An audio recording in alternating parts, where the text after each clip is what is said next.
₹80 litre मिलेगा? क्या आपकी गाड़ी E85 से चलेगी?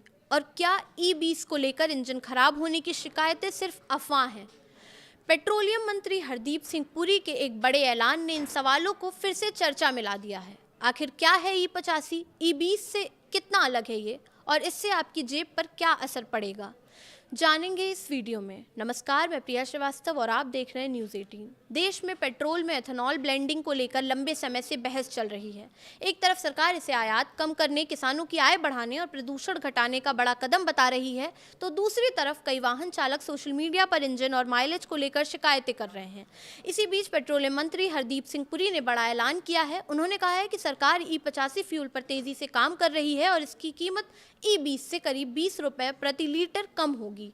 यानी अगर मौजूदा अनुमान देखें तो E85 की कीमत करीब 80 से ₹85 प्रति लीटर हो सकती है।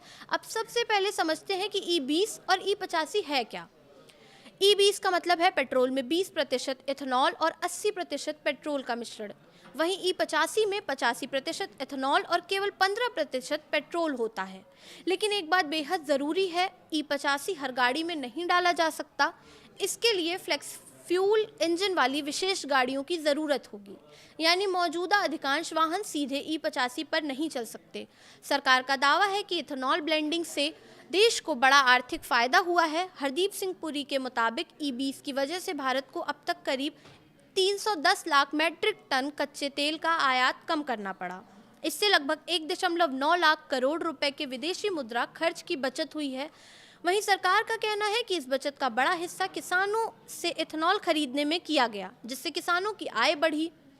सरकार का दावा यह भी है कि इथेनॉल ब्लेंडिंग की वजह से करीब 931 lakh metric ton carbon dioxide उत्सर्जन कम हुआ, यानी पर्यावरण को भी फायदा मिला है।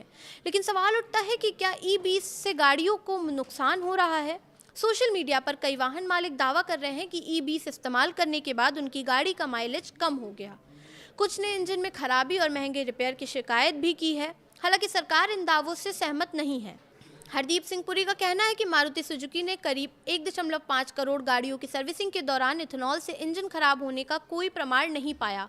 उनका कहना है कि इथेनॉल से इंजन को नुकसान नहीं होता है, बल्कि बेहतर ऑक्टेन मिलने से एक्सेलरेशन में भी सुधार होता है। यानी एक तरफ सरकारी E20 और आने वाले E85 को भविष्य का ईंधन बता रही है, तो वहीं दूसरी तरफ कुछ वाहन चालकों की शिकायतें भी सामने आई हैं।